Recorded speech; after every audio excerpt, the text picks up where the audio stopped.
hello and welcome to Sage of Seven. Today's reading is going to be on a sort of, well, not sort of, but it's going to be on a darker subject. We're going to be asking questions about demons. So, if you don't know who I am not only do I practice witchcraft, but I'm also what you consider to be a shaman, an exorcist.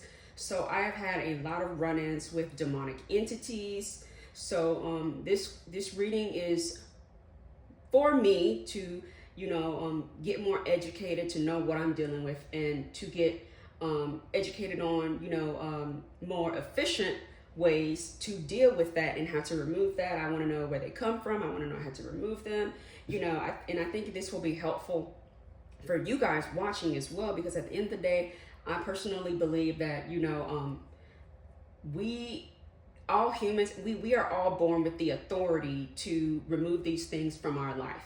So my intention, I'm coming into this with pure intention. My intention is to only educate and to help everyone, and to empower you to be able to take care of business, basically. So I'm already prepared, y'all, because I don't want to be scrambling for nothing. If it comes down to it, I have my go away evil powder on deck. So I'm going to pray, and I'm going to pray over you all that are watching as well. But I want you can go ahead and pause the video and say your own prayer, but I'm going to pray on camera because I think it's important for not only for myself to be covered, but for you all as the viewer as well to be covered. And when I light that incense, it calms me down.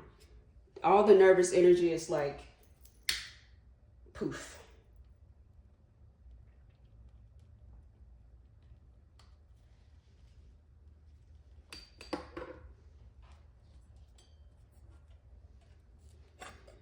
All right, I want to bring in holy white light and protection, any protection from harm.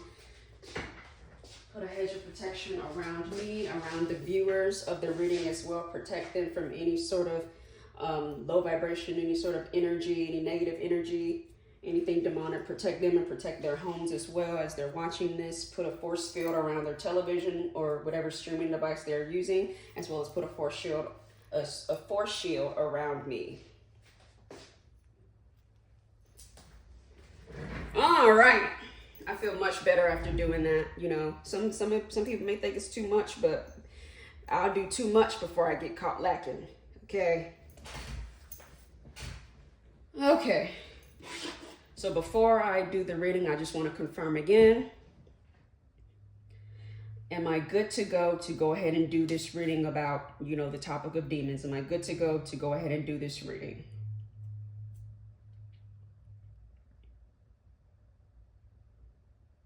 Okay, great. So I always like to confirm, especially with topics like this. I like to confirm, whether or not, I even have the go ahead to discuss stuff like this and to even get into this. So that was the okay. So I'll go ahead and move forward now. Okay. So as usual, anything I state during this reading is all alleged and for entertainment purposes only. If you want to book a read with me, go to sageof7.com. So let's get into it. So I've always wondered what demons really are and where they come from. I grew up in the church, so the knowledge that I had basically came from scripture and, sermons and Bible studies and stuff. I personally believe that they exist because I've had my own run-ins with multiple demonic entities. I will admit that it's kind of made me a little desensitized, but there have still been instances where, I've been scared, basically. Excuse my language, sorry, but that's the best way to describe it. The purpose of this reading is for me to get a better understanding of what I'm dealing with and help you as the viewer as well. So I read this story on medium.com. I've talked about this before, but it's called The History of the Multiverse. And basically it's multiple chapters talking about, where humans come from, the history of the universe and, everything, basically the history of humanity, basically. And in the story, they talk about, they refer to what we call demons as asuras. That's what they refer to it. And they are described as interdimensional beings created from the conflict between creator unity. And that's the divine feminine and divine masculine, basically. That's in more simple terms for us to understand. So with this theory, just like humans come from spirit, you know, the source, so do Asuras. So my question is concerning that story from the history of the multiverse. Is that part of the story where demons are called Asuras, is that accurate? Is that accurate at all?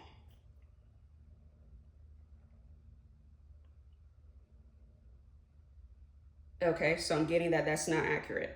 So my question is, do what we call demons, did they come from the same place that the spirits of humans come from though? Is that accurate?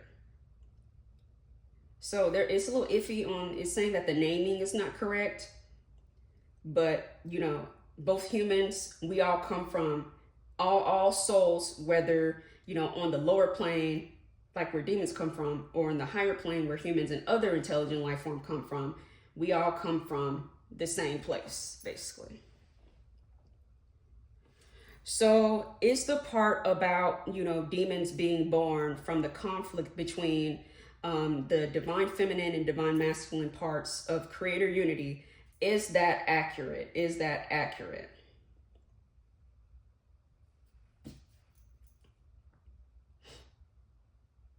Okay, so that part is accurate from that story.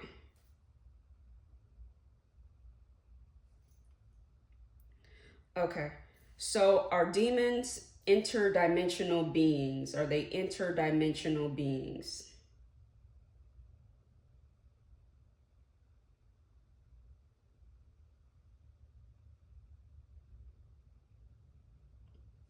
Okay, so what dimension do they come from? Is it the first dimension?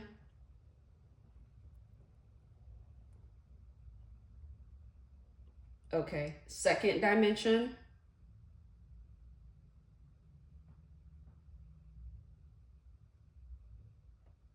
We got a yes on 2D. So they are 2D,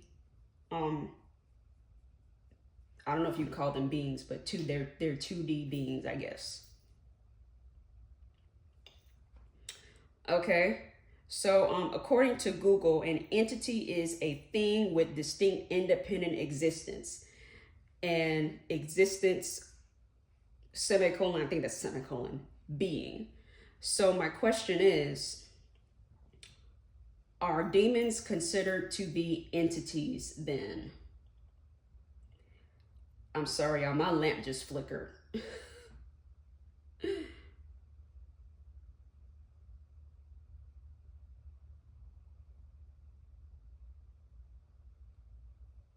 Okay, so that's not the same thing. They don't have an independent existence, basically.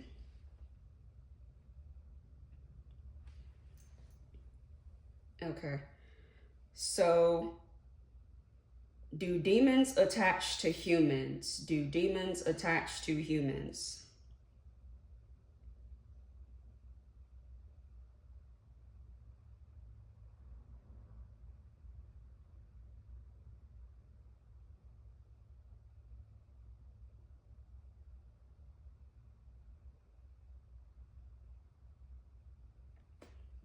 Okay, sorry. The energy just got weird, so let me just do a check-in.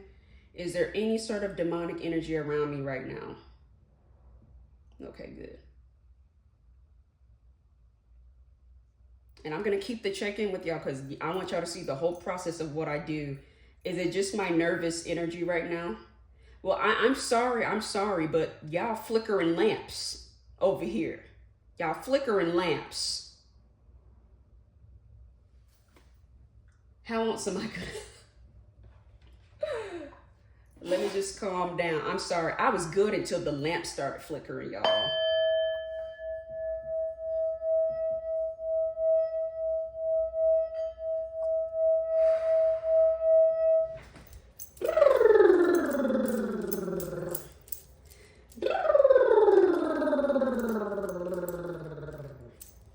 I might sound funny. I might sound silly.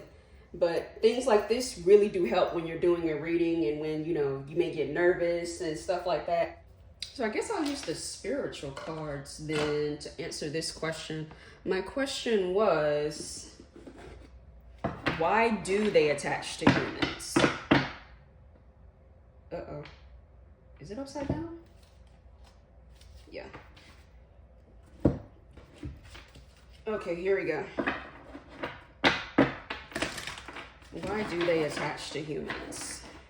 Just give me some spiritual cards overall, I guess. Give me one or two. Doesn't have to be a lot. Main card right here, spiritual warfare. And then we have this right here as well. It's spiritual warfare. Concealment. They conceal their energy. Let's see. Holy Spirit is giving me information on why they do this.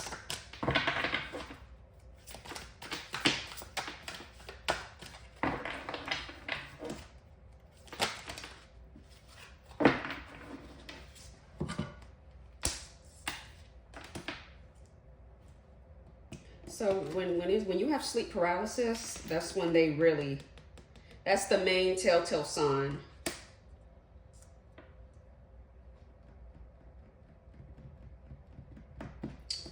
With this reversal card, a lot of it, to me, that's saying that to throw you off track. You know, I feel like they target people who are on their way to doing one thing, and then if that person, if there's any sense of weakness, if that person's energy falters in any kind of way, it's like an opening to kind of reverse the trajectory of that person's life. And then sacrifice to basically the person, if you get what I mean. Then we got spirit guides. Your spirit guides have a message. Calm your mind and heart to listen to their guidance. They're telling me to calm my heart and my mind. Well, I'm sorry, but y'all are flickering lamps over here.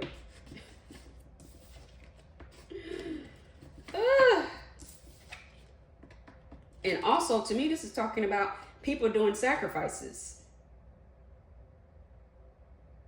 to invoke these things. Some of these things people invite to them when they do certain ritualistic practices.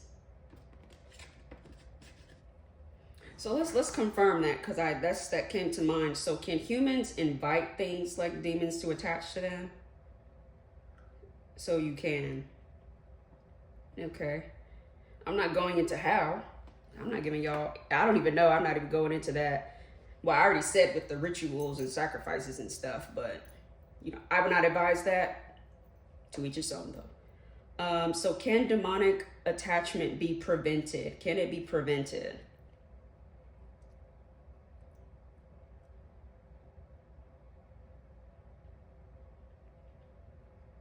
Okay, so it can be prevented. I should have asked this question before, but I had a dream once where it was a lady and a child, and something was wrong with the child, and the narration was saying that sometimes things like demons can attach to children in the womb. So basically kind of an inherited thing, a generational curse, something like that. So my question is, so can demons attach to human children in the womb? Okay, the pendulum is saying yes to that. I don't, that it was random. I never knew that, but it's saying that can happen. Okay, so does keeping a high vibration prevent these attachments? Okay, so keeping a high vibration. I just heard something about spending time in nature. Does spending time in nature help prevent this? Yeah, I heard very clearly spending time in nature can prevent, you know, things like that from attaching to you. Nature is high vibrational, connecting to Earth, connecting to Mother Earth. That definitely helps prevent that. So if someone gets an attachment Can they be removed? Can attachments can demonic attachments be removed?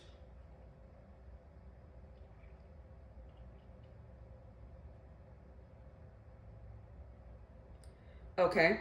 So can they be removed even if a human did a contract with them? Can they be removed?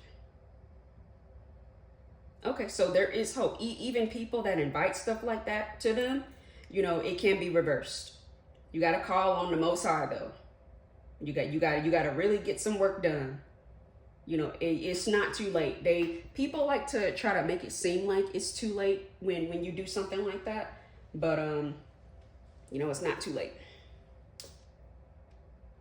So now we're getting into like removal information now. Okay, so before we get into how to remove demonic attachments, I do want to put a disclaimer out there.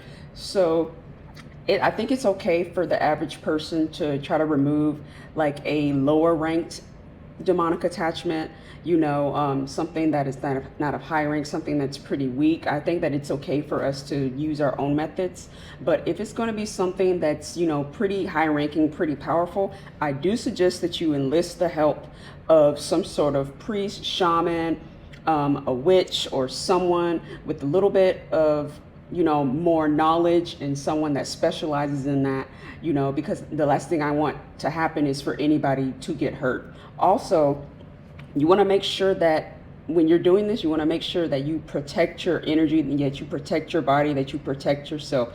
Do some sort of protection ritual before you try the removal. That is very important. Whatever you do, whether it's putting oil over yourself, burning a protection candle, just do something in order to protect yourself. I know I read Rachel Stavis's book, which I will discuss later, but I believe juniper was one of the main things that she uses on her clients to protect the body of the clients. So protect your body, whatever method you do some sort of protection work before. So what is the best way to remove a demonic attachment? Let's see if I have any cards that, give any clues about that. What's the best way? Exorcism. Then you have candle magic too. So candle magic is a method. So I'm going to talk about candle magic. So I come from a Christian background, so my go-to method is always going to be a Archangel Michael candle, because Archangel Michael is considered to be the defender of humanity, and he also is able to control demons and stuff like that. So to me, Archangel Michael specializes in that, so I go ahead and let him handle that, okay? But if you don't want to do an Archangel Michael candle, other candles, I would suggest you can do it based on color. So people use black candles for protection, banishing, breaking up situations. So you can use a black candle. You can use a white candle for cleansing. I know one of the online botanicas that I shop at, they sell a camphor scented candle. So you can use something like that. Or you can use a red candle. I've seen a candle, it's called Run Devil Run. And that is also effective at banishing evil spirits as well. So you can pair spiritual oils with these candles as well. If you're comfortable dressing your candles, of course, practice candle safety when you're, dressing things and when you're burning things. But you can pair like the Archangel Michael oil with the red or blue Archangel Michael candle. You can pair a banishing oil with the black candle. You can pair, I believe they have Run Devil Run oil or some sort of Go Away Evil oil, with the red candle or something like that. There are plenty of options for you to do what you intuitively feel drawn to do, but that's also an option. And candle spells.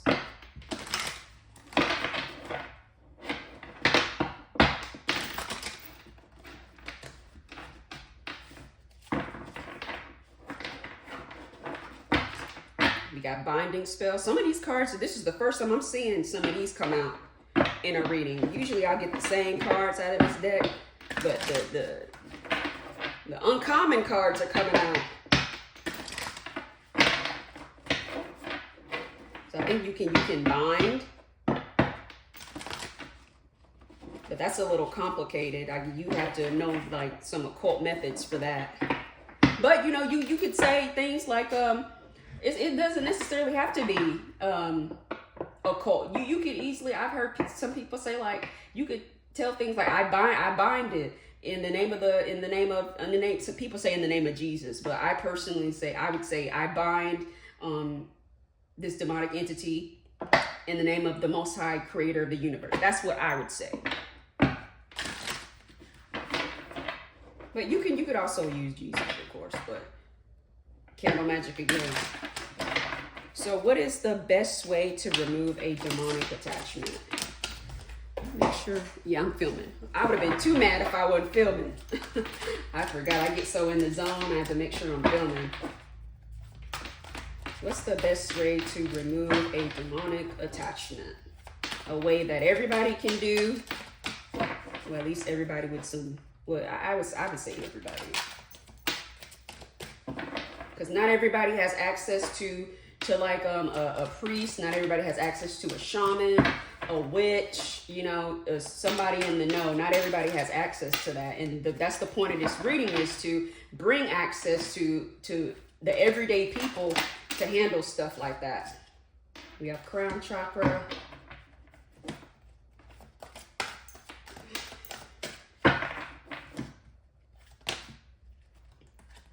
I saw the ancestor card too, calling on your ancestors. We got magnetism in Asia. There could be some sort of Asian method that they use for exorcisms that's very effective as well. This magnetism, I wonder if the use of magnets, I've always wondered that when I visualize an exorcism, sometimes I visualize the use of magnets.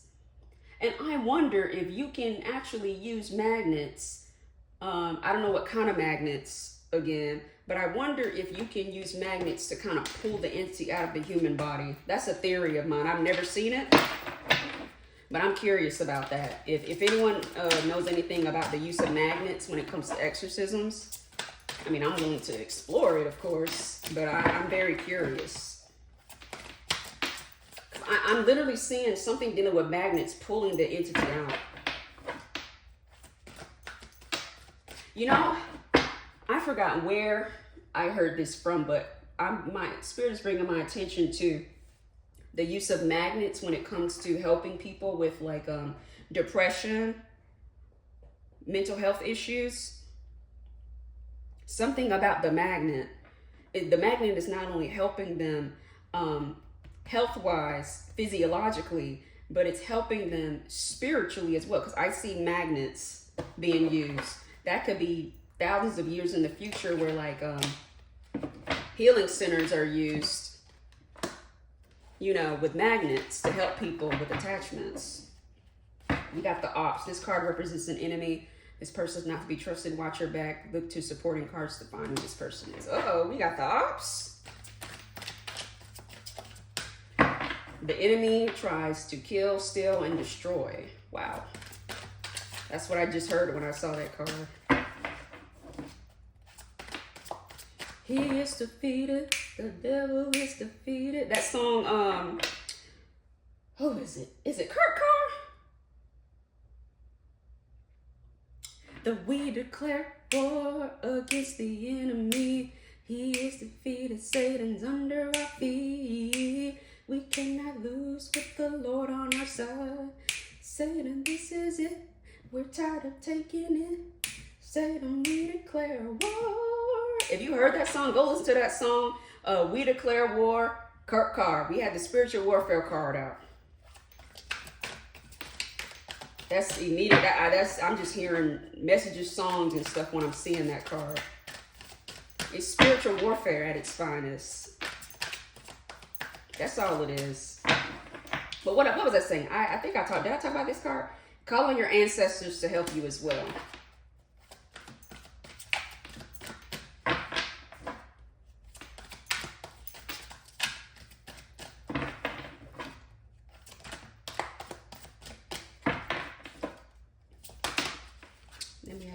card.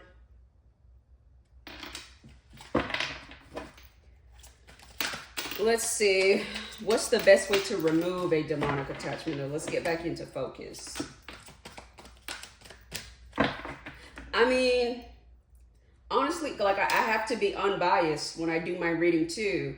I don't know if the Satanists have a method for removing these things too. I don't know. I don't know what they do over there. You know, at the end of the day, we all have free will to do whatever we want to, but I don't know if they have a method for removing it as well. Because you have to realize, I am a light worker, but at the end of the day, I do have to acknowledge that even those that operate in the darkness have ways of, removing things and stuff like that at the end of the day, because they're well versed in how to get it and how to make it go away and stuff. I don't know. I don't know. We have a root chakra. Being grounded, like I'm saying, nature, being grounded, going out into nature is another way. And too many of these. Oh, we have the cleanse card. We have the cleanse card. Salt baths as well. What do we have here? I've got the channeling mediumship card.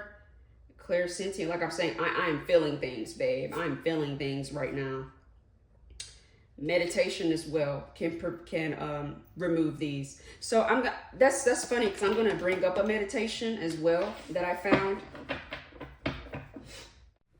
So I actually came up with more questions after I ended the reading. Unfortunately, there's an issue with the footage when I did the reading again, but I wrote everything down and I, collected the answers to the questions, and regardless, the answers are still valid. And the questions were concerning more ways to remove demonic attachments. So the first question that I asked was if light therapy was effective against removing demonic attachments, and the answer was yes. And I got specific, and for some reason, I kept hearing like red light therapy. So I asked if red light therapy specifically was very effective against, for removing demonic attachments. The answer was yes again. So I went and did a little research. There's a thing called infrared light therapy, and I believe that is one of the best ways as far as light therapy goes in removing demonic attachments and just removing negative energy from the body in general and bringing, balance to the spirit, basically. So then I went ahead and I asked about sound too, because I know we discussed music, but I wanted to discuss sound bowls as well. So I asked the pendulum whether sound bowls are effective at removing demonic attachments, and I got the answer yes. And I heard in my head, like, they don't like the frequency that the sound bowls emit. So that pretty much, forces them to leave your aura when they hear certain frequencies. And then for some reason, I forgot where I heard this, but I heard somewhere that demons understand the language, the ancient language, Latin, basically. So they were saying, I forgot where I read or saw this, but they were basically saying that it's more effective to, speak in Latin towards demons because it's an ancient language that, is one of their, I guess, mother languages, their mother tongue, or that's the language that they speak or whatever. I asked the pendulum about that. I got that no, that doesn't really matter. So what really matters is your intent, your power, and your willpower, and, what you're doing. And, the intent you're putting behind it matters more than what language you're speaking. You can speak any language, but as long as you're, taking your power back, and as long as you're, addressing the demonic attachment and banishing it, it doesn't matter what language you're speaking, it'll work. Any type of cleanse will work to remove that. Most cleanses will remove like lower stuff. Sometimes you have to do something, more advanced, like an actual exorcism with someone like a priest or a shaman or something. But most like lower stuff can be removed with a regular cleanse, like a salt bath or incense too. We have incense as well too. So I've seen a lot of debate within the spiritual community about whether or not sage is effective against demons. Overall, my answer would be no. But in my own experience, I've had a dream where I was using sage in a particular room, and there were these small little demons. They look like they're called Zerks from the video game Stray. It's that cat game that was very popular when it came out. But I was using that in the room, and the Zerks were like popping. The Zerk like demons were popping, and they were like fizzling and being destroyed by the sage. So whether that was due to my power or whether it was the sage, I'm not sure. But based on that, I will say that sage might work on very low level demons, basically. But that is to say that in my opinion, I don't think that you should use white sage if you are not of Native American heritage or you do not have Native American ancestors. That is based on a reading that I did where I asked the ancestors what they felt about it. They said, if you not one of ours, don't use it. That's what they said.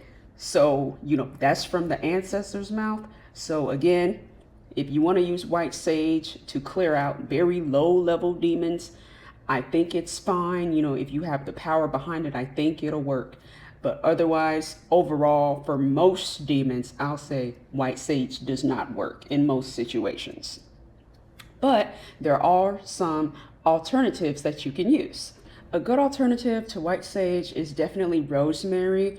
I like to use rosemary. I think it's a very great alternative, especially if you have pets.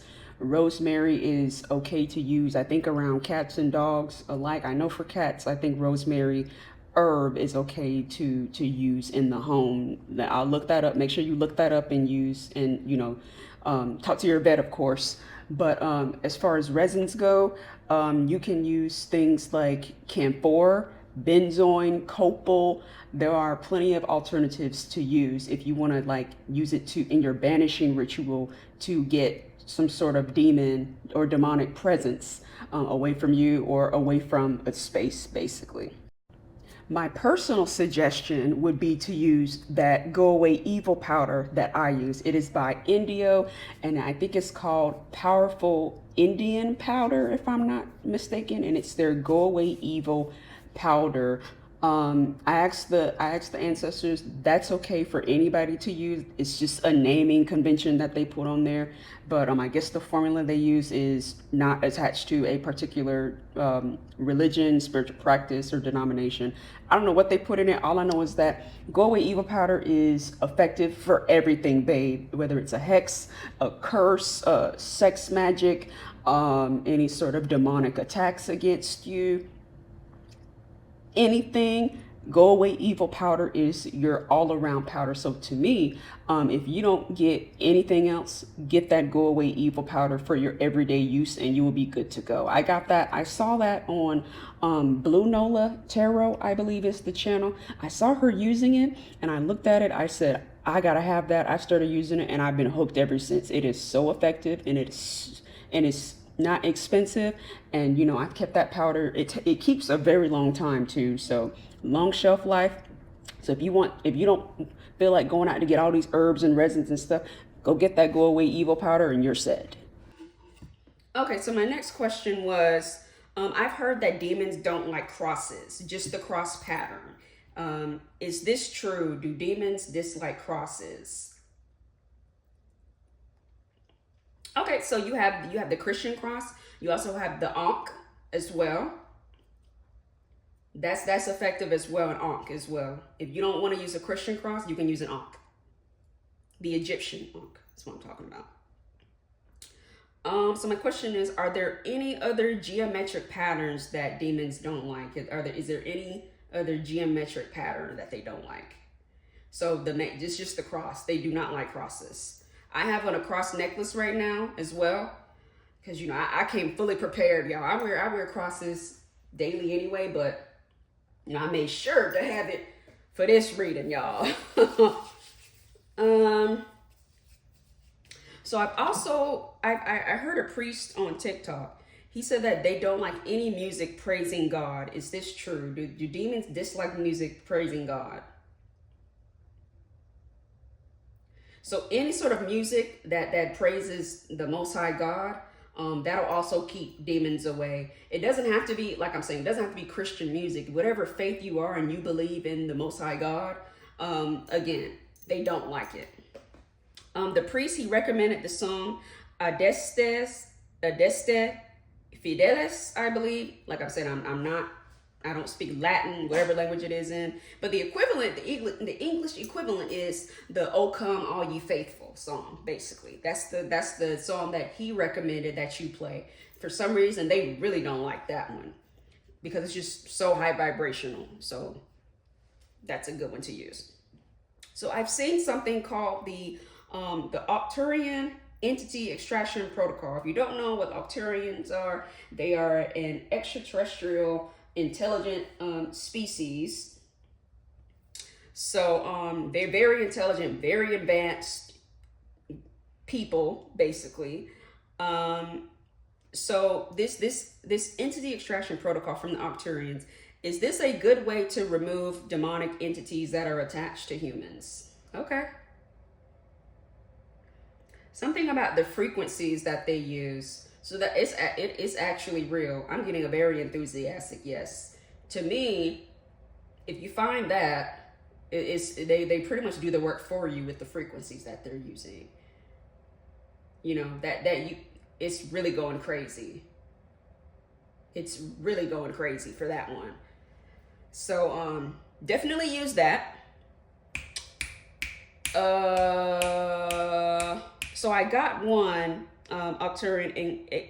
So I got one Arcturian entity extraction protocol sound from the application Insight Timer by Manuel Caranci or Caranci. I don't know how to pronounce it. Sorry. So is this a legit? I'm gonna call it AEEP. Is this a legit AEEP? Okay. So you can download Insight Timer from the App Store, and if you find his, then you can listen to that. So I found another one from the ArcturianHealingMethod.com. Is this a good one to use as well? Okay. I did my research, y'all, because I was like, what is all this? But I was talking to Spirit, and I was like, man, like, you know, we as humans, like when you talk about an exorcism and removing entities, like we have to go through so much. Like we have to go find a priest. The priest gotta do all this stuff, and you gotta either do the shaman, you gotta sit down, you gotta do whatever the shaman gotta do. Sometimes you have to pay these people to do these things because they gotta make a living. I mean, at the end of the day, I don't judge them charging because we all gotta live to eat. Ain't nothing free. But at the end of the day, I was like, you know, is there an efficient way to remove these things, you know, without, you know, because I noticed with some people when they go through an exorcism, you know, they're sick, you know, it takes a toll on the body after that's removed. So what is an efficient way to remove it that minimizes the impact to the human body is what I was looking into, and I came across that. So I also found one on blissfullight.com. Is this a good one to use as well with Arcturian entity extraction protocol? Okay, so that's another good one. So if you find one from anyone else, you can look into it yourself whether or not it's good, but these were the main three that I found through the Google search. So while I was on that topic about minimizing the impact to the body, so when you have an exorcism, do you have to abstain from eating meat? Okay, so after you have an exorcism, I know I read in Rachel Stavis's book, Sister of Darkness, I believe it's Confessions of a Non-Denominational Exorcist. She talks about after her clients get an exorcism, you know, she puts them on a no meat diet for 3 days, and she tells them not to eat meat. She doesn't put them on a diet. She's not a nutritionist. I'm not trying to put that out there, but she advises them not to eat meat for 3 days. So is this accurate? 3 days with no eating meat after an exorcism? Okay, So I encourage you to read Rachel Davis's book, because she goes into very fine detail in the process of before the exorcism, during and after, and what she does. And I gotta hand it to her. I got a lot of what I do from her, and I'm so thankful and I'm so grateful for her, because Lord. But she talks about how, like, when we eat meat, it lowers our vibration because of how we treat the animals. The animals, animals are unalived in such graphic, distressing ways, sometimes in inhumane ways. So that vibration of that fear vibration that the animal has, that pain vibration that the animal has, gets transferred to us as humans. That's why humans, as overall, we should really be vegan or whatever, or vegetarian at least. But I digress. So if you're gonna do this on your own, after you extract the entity in whatever way you do, it needs the patient, whether it's yourself or someone else, do not eat meat for 3 days, because when you lower your vibration with eating meat, you are susceptible for an entity to come right back in. Okay? Okay. So don't eat meat for 3 days after you do it. Even after you listen to the music from the entity, from the Octurian entity extraction, don't eat meat for 3 days after if you're gonna listen to that. Okay. So my voice cracked. So will there ever be a time when demons no longer attach to humans? Will there ever be a time? So to me, as we go up in the, when we make the transition to 4D, 5D as a human race, after a while, they're not going to be able to attach, things like that. Will everything be perfect then? No, because no one is perfect. People still have egos and stuff like that. At the end of the day, no matter what dimension you go to, you're going to find somebody or something with an ego attached to it sometimes. But that's how I look at it. But will demons always exist, though? Will they always exist? So at some point, whether that's 500 years or 500 million years from now, at some point, demons will no longer exist, or what we call demons will no longer exist. All right. Woo! I got through the reading, y'all. I got through the reading.